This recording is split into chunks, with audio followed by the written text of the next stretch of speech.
Since you got the nod for VP, give me two things that have surprised you about the whole process. Well, the first thing that I have to point to, Bill, is having a Secret Service detail is just a wildly different thing. I think for my kids in particular, Bill, we have a 7-year-old boy, a 4-year-old boy, and a 2-year-old girl. They can't just like walk out the front door and go to their friends' houses anymore. It's just a slightly different world, right? So I think that has been the biggest just adjustment for the family.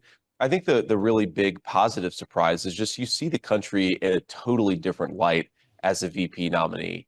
And what I mean is, I've run for Senate before, did it 2 years ago. You drive around the state of Ohio, which is, of course, my favorite state, in the back of a used Subaru. Now I'm flying around in a plane going to every corner of the country. And you just, whenever we're on the ground, I try to drop into some place that's local, a chocolate shop, an ice cream shop, a deli, just to sort of talk to people and see what it's like on the ground. And it's just a totally different way of looking at our country. Makes you realize, Bill, we have the most beautiful country in the world. And I always try to remind, my fellow conservatives, my fellow Republicans, there is a lot for us to be grateful for and a lot for us to be hopeful about. The problem with this country, it's not our workers, it's not our natural resources, our incredible beauty. The problem is leadership. And that's why we're doing what we do. All right, so let's get into the policy stuff. So one of the big issues, as everybody knows, is the open border, which has caused an amazing amount of pain for the United States of America. And we're talking about drugs, we're talking about fiscal issues, cities going bankrupt, chaos, crime, on and on and on. So Donald Trump, and I think you subscribe to this from my research, wants to deport a massive amount of people, millions of people. So my analysis says that's almost impossible. How could a Trump administration deport millions of people? Well, Bill, before we get to that, I think it is important to set this up and say you have to stop the bleeding, first of all, right? That's the most important thing. And the thing where I think most Americans actually have near uniform agreement on is we've got 25 million illegal aliens in this country right now. Let's not add to it, right? Let's actually re-implement deportations, re-implement President Trump's Remain in Mexico policy, stop this process of catch and release, where for your viewers who don't fully appreciate this, what this really means is that you come into the country, you're asked by your government to come back maybe 10 years down the road, maybe 5 years down the road, but it's effectively a blanket amnesty policy for anybody who says that they're persecuted, even if they're just a traditional economic migrant. That is one of the biggest reasons why we have this wide open border. True. So stop all that stuff, right? That's first. Okay. And you're right. Okay, so once you stop all that stuff, now you've got 20 million, 25 million people. You have to figure out what to do with them. And I guess the way that I think about it, Bill, is, it's kind of like being asked, well, you have a sandwich and it's 10 times the size of your mouth. How do you actually eat the whole thing? And you take it one bite at a time, right? And I think you start with the million most violent, most criminal illegal alien elements. There's probably, of the 20 million, there's probably 1 million who have committed some violent crime. That's an estimate, but I think it's pretty close to the truth. You deport them first and you focus on them first. And then I think you go down the list from there. Are you going to have a special federal task force set up to track down violent migrants? Well, I think you start with the people, again, who have committed crimes, right? So they're going to be in some local database. Obviously, not every violent criminal is easy to track down, but a lot of them are because they're in the eyes of some local law enforcement. Well, what if they're in prison, though? Would you take them out and send them out, or they serve their full sentence and then you kick them out? What do you do? I think it depends, but my attitude would be send them back to their home country, let their home country imprison them. Because one of the biggest problems with our local budgets, Bill, and the problems caused by illegal aliens is, it costs a lot of money to jail illegal aliens. Sure. It costs a lot of money to school their children. And it costs, of course, a lot of money to provide medical care. So I think get them back to their country of origin, especially if we're talking about that violent, hardened criminal element. And then I think, look, you are right, Bill, that there are going to be some people where it's very hard to find them. But I think that there are a lot of people where it will be easy to find, and you have to be willing to deport these people if you're going to have a real border policy. Okay. I mean, let me but just you're give going you to have to go through. You're going to have to go through the federal court system to do it, because the ACLU is going to file lawsuit after lawsuit after lawsuit. But that's okay. I mean, I want to just get your vision about what to do. So then you have, I put the number at about 15 undocumented migrants who are law-abiding people. And have you and Donald Trump talked about a process for those people? Are you going to make them register? What are you going to do to find out what their circumstance is? Well, I think one other just additional thought here, and it's responsive to that question too, Bill, is we can actually do a very good job of deporting illegal immigrants if we just make it harder for them to work in this country in the first place. You'd have to get Congress to pass a law that punishes employers who hire illegal aliens. It's not going to be easy to do that, particularly if the Democrats control one house on Capitol Hill. All right, so Bill, it's not going to be easy. I agree with you. It's not going to be easy to do, but I think it's important to do, Bill, because if you take a look, if you really want to have a battle with the Democrats over who respects and represents American workers, you've got one party that's trying to make it harder to hire illegal labor and undercut American wages. You've got another party that's fighting that effort. I think that's a fight. Did you ever think about why the Democrats want the open border? Because they clearly do. The Democratic Party clearly wants an open border. They do not want any standards of who enters the country and who doesn't. Have you thought about why they want that? I have, Bill, and I don't think you have to think that hard because the Democrats are very open about this. I mean, if you look at Chuck Schumer's floor speeches or go back a few years, what Joe Biden was saying on the floor of the United States Senate, they explicitly want to grant large numbers of illegal immigrants the right to vote. And they think that they're going to vote for Democrats, and they think that's going to permanently make Republicans a minority in their own country. I think this is a very real driver of what you're seeing at the southern border. That they want to load up the demographics and change the state like California's changed in Arizona and New Mexico. All right, let's get on to sanctuary cities. So you have been very explicit here in saying it's simple. This is a quote from Senator Vance. We're going to end sanctuary cities. So how are you going to do that? Well, look, why do sanctuary cities exist, Bill? Because they get a lot of federal money in order to serve illegal aliens over American citizens. This is really about cutting off the money spigot here. You can, of course, wave the magic wand and you and Donald Trump would say we're not sending any federal money unless you cooperate with ICE. That's pretty simple. I think exactly. That's exactly right. And you guys are going to do that? You're going to implement, because in his first 4 years, Donald Trump did not do that. Bill, I think that we have to. And I think that to defend Donald Trump in his first term here, Bill, you have to remember, one, a lot of the Republican Party was fighting him on his immigration agenda. I think that'll be much different the second time around. And the second thing, Bill, is you mentioned the ACLU lawsuits. A lot of the litigation, a lot of the immigration enforcement was stalled in the first few years of the Trump administration. And he still got a lot done, to be clear, but he could have gotten more done if the courts hadn't been fighting him. A lot of those court cases have actually worked through the system in a way that's favorable to immigration enforcement. A very fundamental principle of immigration enforcement law is the president gets to do what he wants to do. He has broad discretion to enforce our immigration laws. And I think Joe Biden demonstrated that. That's exactly right. Joe Biden wouldn't enforce the law. It's an impeachable offense, in my opinion, but, because the Democrats control the Senate, they didn't bother. All right, let's get on to another interesting statement that you made. This is Senator Vance again, I want to expand the child tax credit. I want to stop those surprise medical bills. All right, now the expansion of the child tax credit, that's obvious. But you agree with the Democrats on that. That's not a bad thing. All right. But when you say I want to stop surprise medical bills, then you're going into the private medical sector and telling them, this is what Kamala Harris is spouting all the time. Well, we're gonna price control food. We're going to price control big pharma. That's not going to happen because they're private concerns. Do you have a way that you could stop surprise medical bills? Well, so first of all, Bill, just on the child tax credit, to give Donald Trump some credit here, it was actually his legislation back in 2017 that first expanded the child tax credit for the first time in a very long time. And of course, Kamala Harris fought that legislation every step of the way, in fact, voted against it. So I don't think that we should give the Democrats credit here when they say that they're pro expanding the child tax credit. The one big opportunity in my lifetime where it happened, Donald Trump did it, Republicans supported it, and Democrats fought it every step of the way. But stopping surprise medical bills, I don't think you can do that.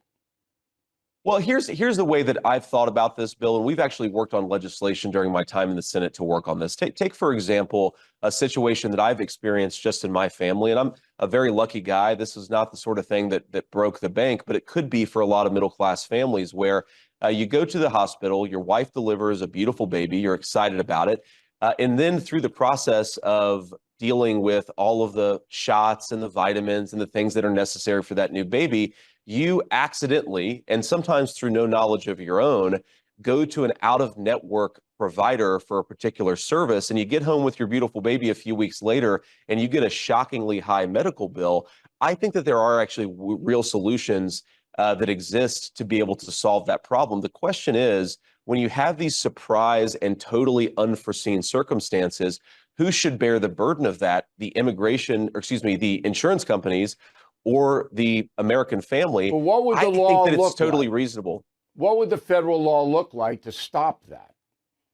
Well, it would basically say that if through no fault of your own, you engage an out-of-network medical provider in order to provide benefits for your family, you don't get stuck with the bill. The insurance company and the hospital should bear the burden of making sure that all of the insurance stuff is worked out. Not a Okay. new mom who gave birth to a baby 3 hours before and is probably exhausted. All And right. really, it's just a question of where do That'd you put be the burden? I think it's reasonable, Bill. Look, I believe Look, in it's markets, certainly and I certainly believe reasonable, but writing the bill, I wouldn't want to write that bill. But it's we're working on one right now in the all United right, States good. Senate to that effect. And I will look at it, of course. Please do. And you know him. I don't have to give you a long bio on him. If Trump's elected, he will get a cabinet position. I am almost 100% on that. Okay, so first of all, I'm going to get to your book, but in my little run up here, anything you object to? Was I over the top in any way? No, I mean, I think you explored a lot of issues with nuance in the polling side of things. It's worth noting one trend, Bill, just to see, as I know you mentioned the NBC polls, they polled more women than men. The only thing I'd add is in the last several election cycles, you have seen greater turnout for women relative to men as well. That's different from what it was 50 years ago. So I'm just a big fan on our side of not being complacent. I do think complacency is one of the big risks we could have heading into this election. It's what happened in 2022. We didn't have a red wave in 2022. And I'm worried we're at risk of something similar in 2024 unless we actually step up and articulate our own vision of who we are and what we actually stand for. And that's actually the main call to action in the book that I just wrote and releasing as well. We got to step up. The book is preaching to the choir on a traditional conservative viewpoint, which of course nothing wrong with that. Did you get any bookings on ABC, NBC, or CBS? Did any of them invite you? I'm going to be on CNN tomorrow morning. And actually, one of the things that I'm trying. I got on CNN. CBS, not NBC, or ABC? No, they, it's a very interesting media landscape. But what I am trying to do, Bill, it's totally one of the things I'm trying to do is I'm going to college campuses because I care about not just preaching to the choir. I actually care about at least presenting the right arguments to people who think they're on the other side, but actually when they're challenged to engage in open debate, may actually have a very different view than they thought they did. And that's a good thing. Just college be careful. campuses are a good place to do that. Don't go to Columbia. I mean, you know where to go. But the point of the matter is, 2 points I want to make to you. The polling services know that Kamala Harris is going to get the majority of female votes in this country. So therefore, very quietly, they're polling more women than men to skew the poll results. They know it. I know it. And then, of course, my viewers and listeners know it now. The second thing is CBS, NBC, and ABC, huge conglomerates, black out, refuse to book any non-liberal author. My book, as you know, is opening #1 this coming Sunday on the New York Times bestsellers. Far and away, the best-selling nonfiction book in the world at this point. Okay? I also bring ratings to wherever I go. All right? There's no business decision that would exclude me. It's all ideology. And somebody like you, who's deeply involved in the Trump campaign, who obviously campaigned to be president himself, all right, should be a natural booking on the Today Show, Good Morning America, on all of the late night shows, and you can't get in. I'm telling you, if you guys win the Trump, you got to take a look at this, because I'm going back to Teddy Roosevelt with the monopoly situation here. This is wrong. But anyway, let's get to your what's remarkable is we have to restore that culture of open debate in this country, and we can't have it. I want all views represented. I wouldn't want a conservative administration working with conservative media companies through the back door to make sure that the only views that were heard were your and my views. That's right. America's built on diversity of thought. It's actually part of what this whole book is about, Bill, is I want to give everyday conservatives, to not forget the media. How do we do it in ordinary life? The goal of this book is to arm conservatives, but people on our side, to actually talk to their friends. And yes, I do still use the word friends on the left, be they family or friends, at the dinner table, but to have enough courage to be armed with the facts and the arguments on the touchiest questions, from climate change to the transgender debate to racial agendas. How do you talk about the touchy issues where you may face risk of cancellation, but to do it with such precision that nobody's going to be able to penalize you for what you said, but to the contrary, we might actually win over some hearts and minds, as I believe I've had the chance to do over the last year. That's what this book is about. It's allowing every American to be able to do the same thing. Joining us now from Seattle, Washington, is the guy who runs this operation, USA Facts. Steve Ballmer, you may know him.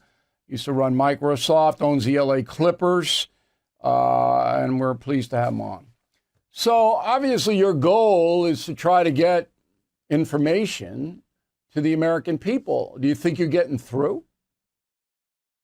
I think there are people with whom we are getting through. We have 250,000 newsletter readers. We know we're getting millions of people visiting our site over the course of the last 5-6 years. Very proud of that. With that said, is the overall theme in the country grounded in numbers? No. We're going to work on that. We're going to do our part for that. But there's so much more work to do. All right. When you see in your organization USA Facts, and we want everybody to go there and check it out for themselves. When you see Trump, Biden, Harris say an untruth, I'll give you an example. So Biden said, when I took over as president, the inflation rate was 9%. And the truth was it was 1.5%. Do you take that on? Because if you do, then the Biden people are going to label you a partisan. And if you do it to Trump, they're going to label you a liberal. You see what I mean? Yeah, no, I do. And we don't put ourselves in the explicit position of fact checking and reporting on the facts. We do report the facts. We leave it to others to hold people to account. My experience is there's two ways to construe things that are not helpful. Of course, it's not okay to take a number that's incorrect and put it out there.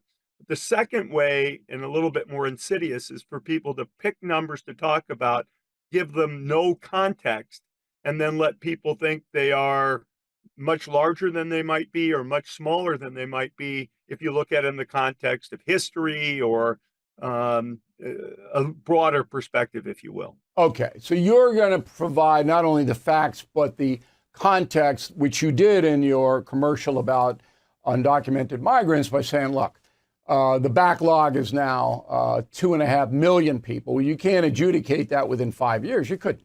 It's impossible. But the Biden administration would never tell you that, so I'm telling you that. When you do this, you are setting yourself up against the corporate media, which now traffics in propaganda all day, every day. And I don't know how much you know about me, but we've been doing that campaign now for years. And we call them on it all the time. And they do it constantly. And because there are so many more liberal outlets on television and conservative outlets, because conservatives do it too, all right, that there's this wave, this wave of propaganda coming out. And Americans who don't pay close attention, they're overwhelmed by it, in my opinion. They're overwhelmed by it. Do you see it that way? I do. I think that we have reduced things to sound bites. People will just grab a single number. I don't think that's at all helpful in the grand scheme of things. But whether it's folks like you or many others, including individual citizens, here are the numbers. We're not going to give you any forecasts, any of that. We're just going to report what did happen. How can that possibly be partisan? And then hopefully ground the discussion and debate in those numbers. And if you want to use them to fact check, great. If somebody else wants to use them to make their case about what should happen, great. If a citizen wants to say, I'm not being spoken to honestly, so to speak, Yeah. great. Then they vote on that basis. Okay. You must have a tremendous research staff to make sure you get it right. Right? You mean be paying these guys some money to ferret out all this BS, because it's not easy to do that, as you know. Well, we only use government data. So we start with over 70 government databases to do our work. Now, you could say, is the government data accurate? I say we have professional people in our statistical agencies. We choose to trust them. Occasionally, government numbers don't match other government numbers. We see that particularly when numbers get rolled up from state governments. And then we have to, sort of pick which set of numbers to represent. And so that's difficult. Data, it is, and we footnote it. We let people know what we've done. We have no interest in hiding the football, so to speak. And so our core data is government data. Okay. Then on top of that, we synthesize, we fact check ourselves. In fact, we're also looking at automated ways to double fact check ourselves. AI. Some of the new AI way. tech. Wow. We're not going to totally trust it, but we're going to use let me play devil's advocate here, because in the crime area, the federal stats coming out of Quantico, Virginia with the FBI have fallen apart. Fallen apart. You can't trust them anymore because the cities are not required to report. So the FBI isn't getting a full picture because most of the crime in this country is generated in the cities, in urban areas. And a lot of cities are going, we're not sending you data, so you can't report crime stats. Meanwhile, both parties, both Trump and Kamala, are running wild with, no, crime went down, crime is up, crime is it, and there's no stats to back it. That might be a good segment for you to explain why there's no stats to back it. There are. Let me challenge a little bit. Sure. Most cities do report, which is great. Are there common definitions across cities No. of crimes? No. On that, I agree with you. What is a violent crime can look different across jurisdictions. I agree with you. That's exactly what's happening in the nation's largest city, New York, where the violent crime is pleaded down to misdemeanors. In the majority of cases, you punch somebody in the face, Rick Moranis, the actor, and thousands of others, and the thug is charged with disorderly conduct. It doesn't even make it into the FBI database. So anyway, I just want to bring it to your attention. I know I'm too emotional about this. Final question. Go ahead. There are imperfections. I'm not disagreeing. This is the biggest one, though. Is to attribute. Oh, I can give you one. I can give you ones that I think missing data. I can give you, the fact that we can't totally match up what the states report and what the Census Bureau reports and what the Bureau of Economic Analysis reports on state spending. There are definitely things that don't hook up perfectly or are imperfect. Yeah, I know, but come from the states. I'm willing to overlook. Should the feds have more tools? Right. Should the feds have more tools? I don't know. Our next step, Bill, is to actually go get the crime data from the local jurisdictions and try to normalize it. Wow. It's a step beyond for us right now. Right. But that's going to be hard. It will be. I'm not going to deny Chicago, New York, and LA are not going to want to give you those stats. You're going to have to break in the middle of the night and get them, or the AI people. Final question. You're a very successful American, obviously. Microsoft, and you got the Clippers, and you're very wealthy. And this country, I assume, has done right by you.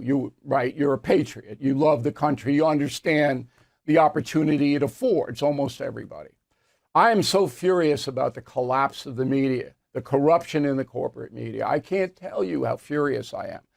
But I don't think everybody else sees it the way I do, because I've invested my life into this profession.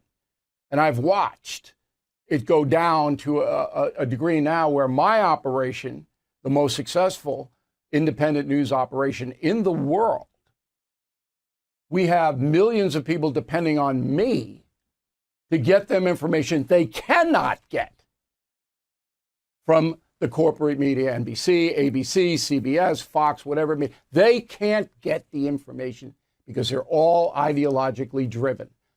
Drives me nuts. Do you feel my pain? It drives me nuts too. I would say depth journalism with numbers and context. I just think in today's world, people don't have the time, or not given the time and resources to dig in and do things they can't what do I it. might call Right. the right way. Now, in a way, I don't fault anybody, because that's the requirements of the business, but that's the opportunity we see. It's an opportunity, obviously, that you see, is to try to do things with accuracy and depth that is important, that people might not otherwise get to. Yeah, you have to have it, because we're not going to have a democracy. And that's true, not the propaganda stuff. All right, the website we want everyone to go all over the world, because we are all over the world now, is USA Facts. It's a .org, right? usafacts.org? .org. Okay, that's easy. Check out Steve's operation. He's not trying to sell anything to you. You make a determination on whether it's worthy or not. Really appreciate your time, Steve. You're welcome. Got anything new? You got anything you want to get out there? You let us know, okay? Will do. Appreciate the time, and good luck to you. So you know this woman as well as anybody, because you live in California and you've watched her from DA in San Francisco rise up to now a presidential candidate. And I want you to correct me if I'm wrong, but I think that Vice President Harris would like to turn the United States into California. That's her model. Am I wrong? No, you're right on target, Bill. And you're also on target about the selection historically of Governor Walz. We've never seen it. Even, Bill Clinton picked Al Gore in the days when Al Gore was considered a Southern Democrat before he kind of lost his mind. And we remember John Kerry picked Lieberman, who was to the right of him. And they all do that. Even McGovern picked Sergeant Shriver. He had to, but before that it was Eagleton who had to step down. So I don't think, and even Hillary picked Tim Kaine, who was to the right of her. So we've never seen a left-wing candidate, as you said, this far left, but we've never seen somebody almost inexplicably, and you gave reasons why she did, but it still seems inexplicable that she would pick someone that would emphasize that she's out of touch with the American people. And I think it shows you that they have confidence in a paradigm that worked in 2020 with Joe Biden. They outraised Trump 3-1, 3.5 to 1, maybe. They think they can do that again. They kept Biden, who was cognitively challenged, in the basement. They think that she's linguistically challenged, and you're right about that. They're not going to give her an occasion to reveal that. They're confident that they changed the voting laws in the swing states, so 70% of the voters will not be voting on Election Day, majority of them Democrats. And then they feel that they repackaged Joe Biden into a moderate. That's going to be harder, as you point out, given her record, but they're going to try to do it. And they have an advantage because this is dumped on us. She hasn't been a candidate. She's never won a primary. She's never won a delegate. We only have 90 days left. And you made another good point about Donald Trump. He doesn't have a minute, an hour, a day to get off message about what you just talked about. He's got to drill home. Do you really want to have this woman do to the United States what she did to California? She's hard left. Her running mate is as hard left. we've never been in this territory. Here are her positions. And he doesn't have time to go after Kemp or the Attorney General of Georgia or the DNA of Kamala Harris. But he has a rich target, but he doesn't have much time to get her out and let her talk, because to let her talk is to turn people off. And he's got to find a way to do that. All right, but he still makes mistakes almost on a daily basis in his rallies. Yes. And you would think, look, it's not like, Professor, that Donald Trump is a dumb man. He's not. He's a brilliant man. I've known him for 32 years. And he can absorb information fairly quickly. And he understands big picture. He's not like you and me. He doesn't research and he doesn't have a frame of reference that because we've devoted our life to studying the country and the world in a historical sense. He doesn't have that. But when presented with information, he can absorb it, and he's articulate enough to get it out. But he doesn't seem to be able to control himself. And that's what the Democrats are banking on, that he will continue to do this kind of Kemp stuff, election of 2020 stuff, until the end. And that'll be enough to give it to Kamala.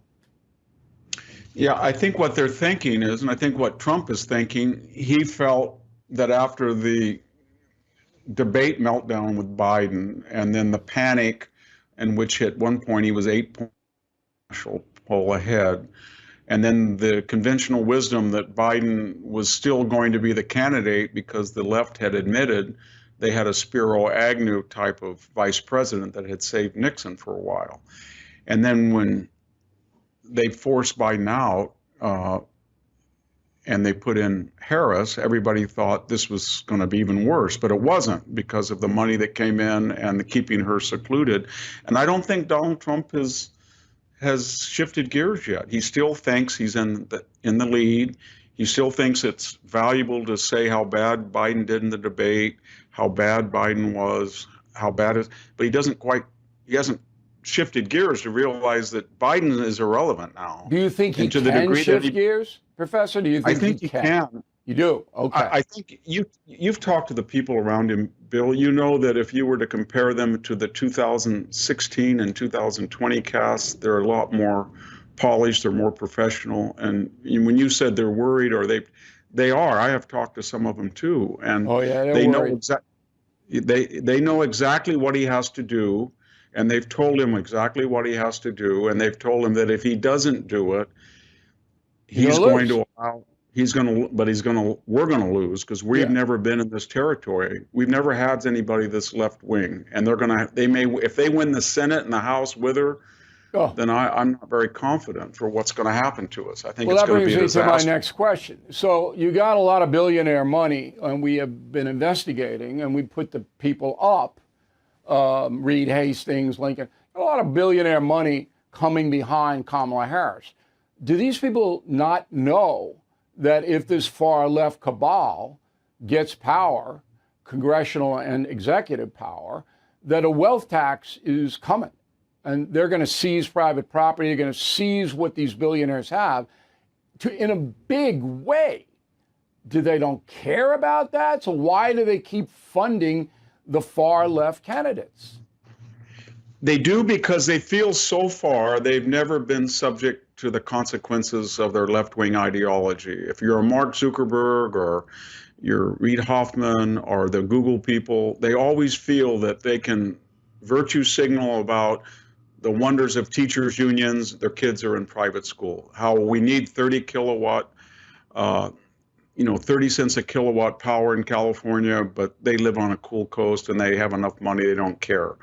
And that goes down the line on every issue. On fracking, that everybody's going to drive an EV semi-truck and charge up every 2 hours, but they're going to fly their Gulfstreams or be met at the air. That's how they think. And they don't think in their wildest dreams that these left-wing politicians that they think they bought and owned will ever be able to impinge on their lifestyle. They may raise taxes. They like that, because they really despise the upper middle class, professional classes, and middle class. They see them as trying to aspire to where they are, or something like that. And I just don't think they feel that they're in danger. Some of them do. People like Elon Musk understands that these people are basically socialists. But even if they weren't socialists, we owe $37 trillion almost in debt. It's a 1.2 trillion a year to service it. Historically, when you get in that situation of 130% GDP that you owe, you either inflate the currency to pay it back, or you cancel the debt. And we saw a little bit of that with Obama when you remember that, Bill, he reversed the order of the creditors on those that car deal. Yeah, there are games you can play, Yeah, but I don't. It's going to come, right. You can't postpone Armageddon. No, you can't. You can't. And I think and I think you're right about confiscation, because they floated it before. They said they have the only way to do it is to take private property from those who are wealthy. That's the only way to do it, because they wouldn't drill in Anwar and then use the profits to pay down a debt, which is a way you could do it, but they won't do it because the polar bears might be upset, or something crazy like that.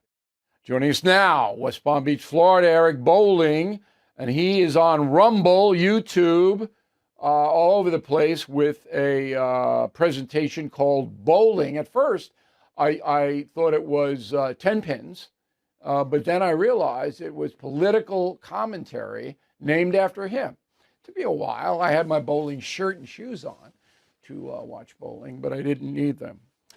Before we get into your opinion on the cabinet stuff, and it is hysteria officially now, what is your percentage of agreement with the Trump administration? Are you 100%? Are you 75? Where are you on that?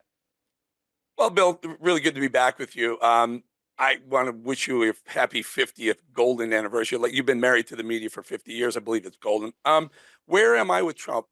If you remember in 2015 and 2016, early on at Fox News, I was probably the only on-air talent who said Trump is going to be the next president. There were others that came along later. Hannity is a well-known, he's a friend of mine, well-known eventual Trump supporter. Mark Levin, the same thing. But they were Ted Cruz guys and so I've known Trump for the better part of 30 years, as you have, and I just saw the businessman. So where am I with Trump? I line up, let's say I line up almost perfectly with his ideology. I'm a newer school, America First, MAGA type versus the more traditional Republican type, the Mitt Romneys, the George Bushes, and those types. So I would say ideologically, I line up perfectly with him.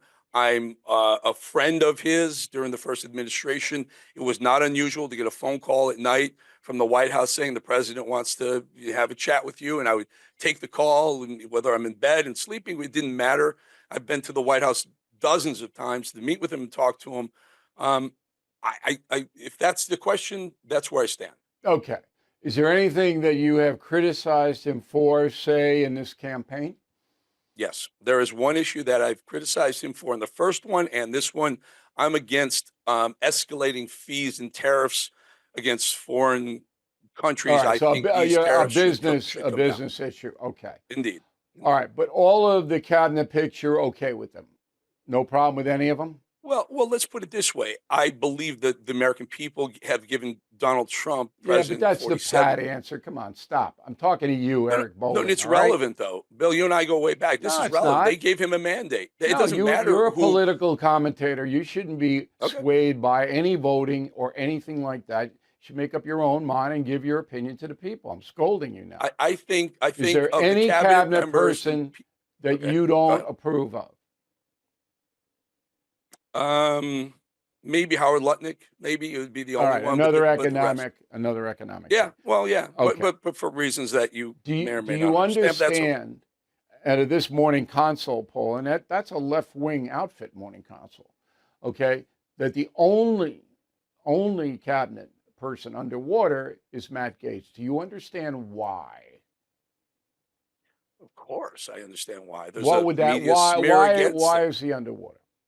Because the media hates Matt Gaetz. They've hated him straight through. He's been a Trump loyalist from 2016 straight through. There's no varying on his loyalty to Donald Trump. He also went after, he was instrumental, probably the most instrumental voice that got rid of Speaker of the House Kevin McCarthy's gavel. Was that a good thing? from his dying. Of course, it was a good thing. It was a good McCarthy was thing an old to school dump rhino. McCarthy. Wait. Why was it a good thing to dump McCarthy? It seemed to me that he was a fairly effective speaker, whereby he had access to both sides of the House. Why was it good to dump him? Because there's a clear divide in the Republican Party, as you know, since Donald Trump came along.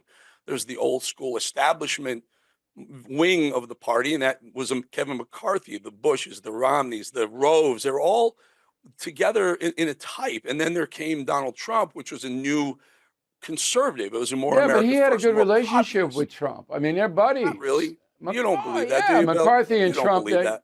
Yes, I do. You don't believe that. Yes, You I think do. Trump and McCarthy, I mean, clearly Trump got along with Mitch McConnell as well as he possibly could too, but there's no No, love lost between McConnell, McConnell and McConnell Trump. detested Donald Trump, and it was obvious.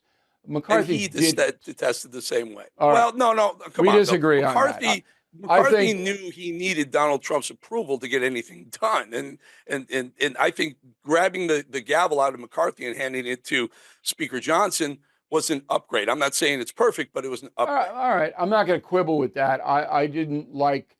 I thought McCarthy did his job, and Gates was after him, and he has a right to do it. I'm not saying he didn't have a right to do it. All right. So my beef with Gates isn't about all these accusations that the dishonest media is, because you are innocent until proved. That's due process.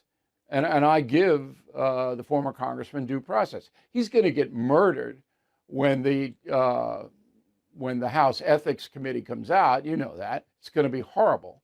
And he's not going to be able to survive that. He's not going to be the Attorney General. But my beef is he's not qualified to be the Attorney General. He's not. He's never done a job like that. It's a humongous agency that needs to be drained from top to bottom. Yeah, he can go in and throw grenades, but what's he going to build it up with? He doesn't have that kind of law enforcement experience. Am I wrong? Well, look, you said two things there, and you blew past the first one, that he's going to get destroyed when the House Ethics Committee report gets revealed. The hacker has already allegedly revealed it. But again, Bill, you said it earlier. You're innocent until proven guilty. The investigation has been dropped. He cannot be held accountable for anything in that report because not it is legally, not, but in the consummated with a guilty verdict. But you know how the court of public opinion is. Of So course I there's do. just no way. The only way he gets that job is a recess appointment, which, if Trump does that, he'll alienate a lot of Republicans in the Senate. See, But they don't and want I disagree that. with you on that, Bill. I disagree. You think? Wait. you You think Gates is going to get through the Senate? Confirmed? I do, and let me explain why. You and I have been doing this. I've been doing it 25 years. You've been doing it twice as long. But you know, the minute someone's elected, whether it's a House member, senator, or dog freaking catcher, the minute they're elected, they're looking for their next reelection. They're looking for donors. They care about those positions. Trump's got 4 years. So it's Senate seats are 6-year appointments. So anyone over the next 4 years that comes up does not want to get into the buzzsaw that is Donald Trump right now, the mandate that he's got. If you take down one of his appointees, there are some he'll take people care. who will, there are some senators who will go along to get along, okay? There are. But there are enough dissenters in there that he's not going to get confirmed. And I'll privately make a bet with you for charity, of course. Now, the other guy is Bobby Kennedy Jr. So, I mean, he did a great job in New York cleaning up the Hudson River. People have forgotten about that. So he does have some administrative skill, RFK Jr. does. But his conspiracy theories, and they're going to ram those down his throat in the Senate confirmation. Some of them are so whacked out, it's just impossible to believe a responsible adult could actually say that stuff.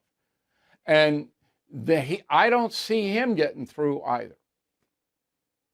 Interesting you bring Bobby Kennedy up. By the way, both friends of mine, Matt Gaetz and Bobby Kennedy, need full transparency here. Sure. And I just texted Robert half an hour ago, not about this. So Robert Kennedy Jr., Robert Kennedy's father, was appointed Attorney General at 30-something years old by John F. Kennedy with absolutely no experience to be Attorney General. So let's just lay the groundwork for all the Democrats saying Gates doesn't have the experience to be Attorney General. But Bobby Kennedy has said he's not against all vaccines. He just wants more research done. We want to spend say whatever he more money wants finding now. out. but there's a tape a mile long of him saying whacked out things about not just vaccines, but other stuff as well. And again, he's got a better chance than Gates to get through, but I don't think either of them are going to get through. So can I just ask your basis is that they're not qualified or things they've said? Let's take Lloyd Austin as the defense secretary. No, that's a whataboutism. Uber Look, qualified, but listen, failed miserably at the job. Of course, there wasn't one cabinet member, not one, in the entire Biden administration for 4 years that did anything to help this country. Not one. So qualifications don't mean you're going to be successful in the It's not job. about- Maybe about a commitment to the overarch. boss's vision is more Look, important. Number one, Trump is making a mistake because he's creating turbulence with some of these picks that he doesn't have to create. Pam Bondi should be the AG. She ran Florida as the Attorney General. She's loyal to Trump. She's smart. And I mean, it's not even close between her qualification and Gates. And I could give you 10 in Health and Human Services that have more experience and are more focused than RFK. What Trump likes to do is blow things up and create all of this controversy. He loves it. He lives for it. But I'm submitting that in this time, you just won so big. You don't need to do, let's have some calm until your inauguration, and then, you know, all hell's going to break loose after that. Joining us now from L.A. Is the author of a very good book, Straight Shooter, a memoir of second chances and first takes. Enjoyed reading that. And you know him. He's on ESPN with the sports, and he's ambidextrous because he talks politics as well. Stephen A. Smith. So first of all, thanks for coming on. Most would have fled in terror, but you are here. So I'm telling you that if you talk about skin color in a negative way, you're a fool. And you think you can talk about skin color in this country and really move the discourse along in a positive way? You really believe that?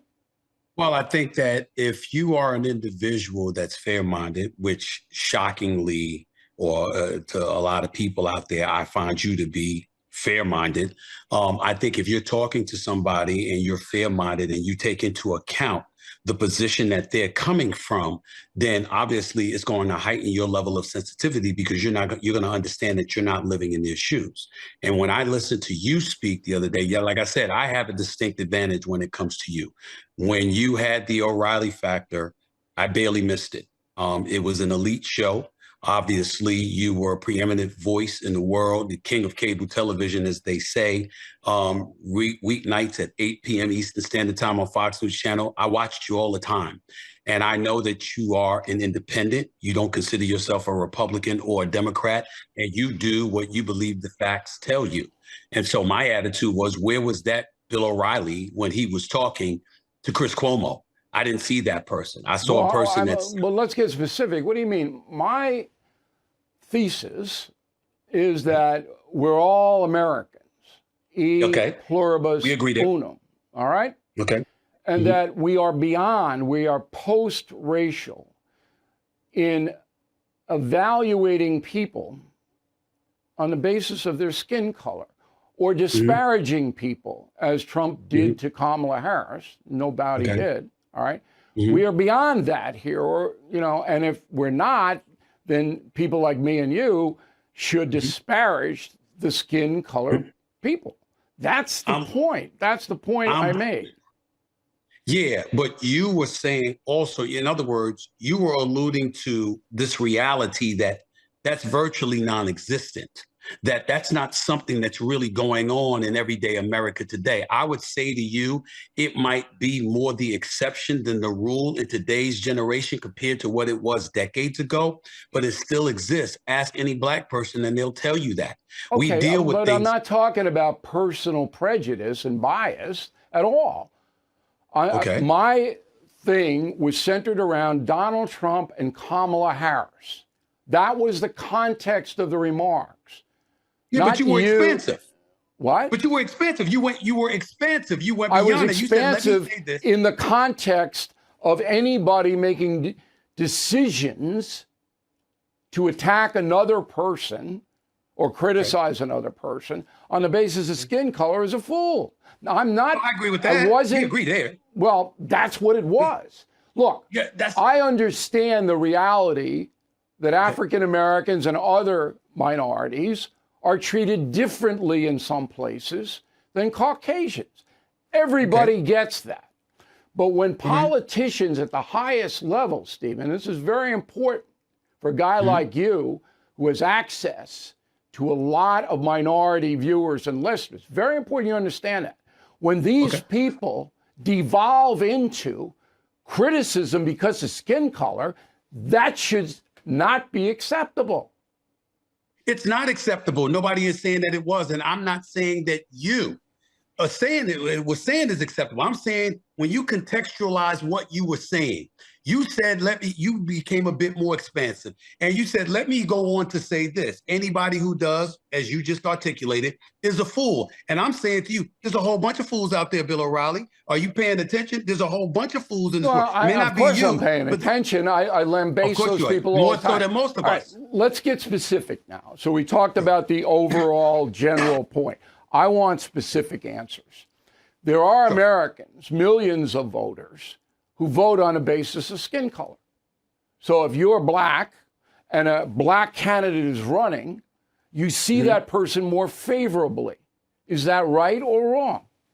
I think that's wrong. I think the one place where it was right was with Barack Obama. There was no way in hell that black folks were not going to vote for Barack Obama for the presidency of the United States. Why? And I'll tell you why were black folks going to vote for Barack Obama when they didn't know anything about him? He didn't really distinguish himself in the Senate. Why were they going to vote for him? Well, first of all, I'm not going to speak for all black folks, but I'm going to say this to you. I know, but your opinion. No. I'm going to say this to you, Bill. There were about 43 presidents that arrived before him that had an opportunity to screw up, and they were all white males. How come he couldn't get an opportunity? That was the thinking that a lot of folks in our community had, not all. And that's all right, but that's legitimate. In other words, a first chance. That's number one. Okay. Then secondly, when you take into account, I tell you this, black folks hold black folks accountable all the time. So this notion that because you're black, you're automatically going to get our support. I'm sorry, that is not how it works. Black folks are putting black folks in jail all the time. They're making sure they're in prison when they break the law. They're calling 911 to call the cops on them all the time. That happens all the time. Make no mistake about it. I think where it gets interesting, however, is when you think about your lane, the political landscape or the political apparatus that exists in this country. You might think that somebody is supporting this candidate because they're black, when in fact, they happen to be black, but they may be a liberal and their ideology may vibe with that particular voter. And you don't trust folks on the right. But you know as well as I do that people like Al Sharpton, Jesse Jackson before him, although Jackson wasn't nearly as bad as Sharpton, traded on skin color to whip up resentment. Look, one of the things that is absolutely false is the charge that Donald Trump is a racist. He is not a racist. I've known the guy for 32 years. Okay? I've never called him that. Of course not. You wouldn't be on the program, or I'd be just hammering you like into pudding if you did. You haven't. The reason you're on a program is because you're sane, and I want to hear your point of view. And when you said that, I said, get him on and we'll debate. And as I said, most people wouldn't have in your position. They would have run, but you didn't. But anyway, there are people in this country who vote because of skin color. And I'll give you a vivid example.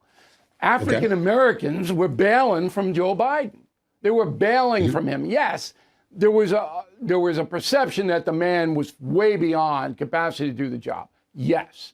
Okay. Right. But as soon as Kamala Harris came in as a woman of color, that jazzed the whole minority community. And you know it. All the polls say it. Wait a minute. You know better than me, Bill. I would challenge you on that. How come it can't be the galvanization of a bunch of women out there? Because obviously reproductive rights is going to be a huge element in this election. All right, reproductive rights, hooey. Okay, it's an issue. Really? It's an issue, but it's not the dominant issue in this country. What the dominant issue is elevating people in the working and middle class so they have some security, which Trump did in his 4 years as African American employment and wages went way up. But let me just tell you this. You have a situation now in this country where Kamala Harris has no record at all, none. Did zip for 4 years in the Senate, nothing. I don't care what she did in California. That's a local situation. I'm talking national policy. You have a situation where this woman did nothing in the Senate, was a terribly unpopular vice president, 32% approval, and won't talk to the press. Well, don't get me started with that. Avoids the press. Hey, listen. Don't Wait, get me started wait. with that. I called her out about avoiding the press. I said you got to show up and do. You got to talk. You got to take some tough questions. Okay. I've been on the record stating that already. So, Beck, your pinheaded staff didn't send me the book, but I'm sure it's going to be a big bestseller. So I'm going to have to allow you to lead me through the interview, which is beyond frightening. I mean, this is, Beck is taking First the of all, lead. Bill, yes. Don't play this game. I played this game with you for years. I didn't get the book. I would tell you if I got the book. I was looking forward to the book. I didn't get the book. All right. But the book. Well, I'll send you a book. Okay. And I want a little autograph so I can put it immediately on eBay and make some money on it. This theme, I've been, as you know, you and I are simpatico on this theme, that there's so much corruption in the media. And that's what I want to concentrate. So when you were putting the book together, researching and talking with your co-author and all that, what was the most surprising thing you learned? So I'm not sure if I was surprised by anything in the media. What surprised me is how far along they are in the collusion between the media, the government, and high tech. And the truly frightening stuff, I think, is the next phase of where we're headed. They are so far advanced on AI and being able to track you, know exactly who you are, that the next phase really is to convince you of things that you don't know you've been convinced of. You'll think that this is your idea, this is what you have discovered, and it's not. It's what's been planted in you. Okay, so the ultimate goal is government control by the progressive left. That is the end game that they are working toward, correct? Yeah, I would say a globalist left, yes. All right, but in America, it's all coming from that precinct. Yes. They accuse Trump of being a fascist and all of that. But if you look at, who's trying to take people off the ballot, who's trying to limit speech on the internet, it's all from the progressive crew. But most Americans are so distracted, they don't really understand the struggle here. I don't think they understand it.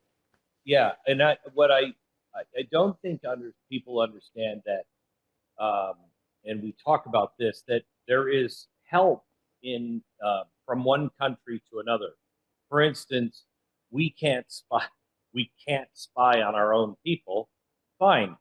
We go to Five Eyes. England, you spy on our people. We'll spy on your people, and then we'll share the information.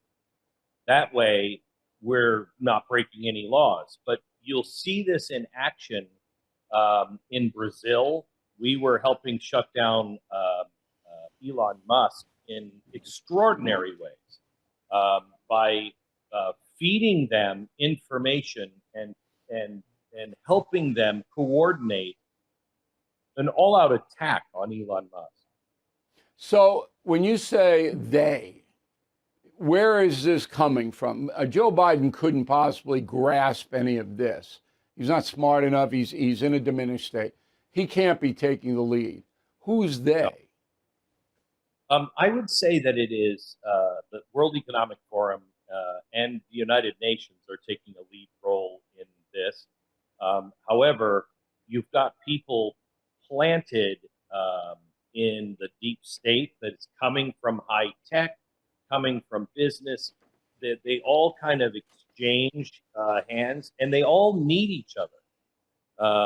But there's got to be a Big- coordinating, everybody's demonized George Soros, and rightly so, Right. for trying it to would be corrupt the system. Go ahead. It would be the World Economic Forum and those players. When you look at Klaus Schwab, that's really probably your lead player in there on coordinating everything. And their ultimate goal is what? Worldwide. Global control. So The Hague, some guys are in there telling everybody what to do. So what they've done, and we covered this in the Great Reset, is they have brought corporate, global corporate in, as well as social media and the high tech, and then governments throughout the world, along with the banks. And so they're controlling the banking, they're controlling your thought, and they look at us, honestly, Bill, as serfs, that they have to deal with us little people. When you look at what Yuval Harari has said about people, that there will be a lot of useless people soon, and we have to figure out what we're going to do with all these useless people. All right, but if Trump gets elected, this blunts a lot of the movement here in the United States. That's why Musk allied himself with Trump. There's no doubt about it. This is a business arrangement. Yes, go ahead. And Elon Musk knows all about this and is working hard to thwart it. And that's why he's on the Trump train, right? Yes, yes. Okay. And why they hate Donald Trump so much. If Donald Trump gets in, all of this stuff comes to a screeching halt. Right. And this time it will be exposed because he knows what he's looking for now. Okay. I don't believe Kamala Harris could grasp this concept. And I'm not trying to be supercilious. Word of the day, Beck, supercilious. But she's a machine politician. And if you look, as we have, all right, the totality of her political career, she has never, ever been in the forefront of any movement at all. She simply does what she's told, a lot like Joe Biden. So I can't see her conferring with fuzzy guys over in Switzerland about worldwide currency manipulation, right? I don't know, as I was talking to Donald Trump just recently, and I asked him, who's president? Who's actually running this thing? He said, I couldn't give you any names because I honestly don't know. I have some guesses. He said, but it's a cabal that's really it's running. 5 or 6 guys. Ron Klain used to be, and he left. Somebody, I forget his name, replaced him. Barack Obama is Obama's involved, but Obama's more, he's not, well, he's involved. Let's put it that way. So I can't defend him because he's propping up the exact machine that you say in your book wants to really, and what it comes down to is they want fewer rights for the individual and much, much more power for the state. That's the bottom line, right? In the book, we talk about that they think we have 75% of the elites, or 78% of elites. That's people with a college degree or above, believe that the average person has too many rights. I don't think so. How is that even No, I mean, I'll take a few more. If you have them. I know. All right. They are looking to quash us because, like everything else, Bill, you've seen it. They don't really tell us the design of what that is they're building. They just get us on board and then pit us against each other and then build it and announce that, oh yeah, well, back in the when the first year of the Biden administration, they put all the money in for the hotels and everything in for the immigrants because we knew this was coming. But they didn't tell us that. We didn't know that. Well, they started day one to open that border, no question. The book is Propaganda Wars, How the Global Elite Control What You See, Think, Feel, New York Times, by Glenn Beck, Justin Haskins. long subtitle. It would take me maybe an hour just to read the subtitle, but it's I assume it's a very good book, but I wouldn't know because you didn't send it to me back.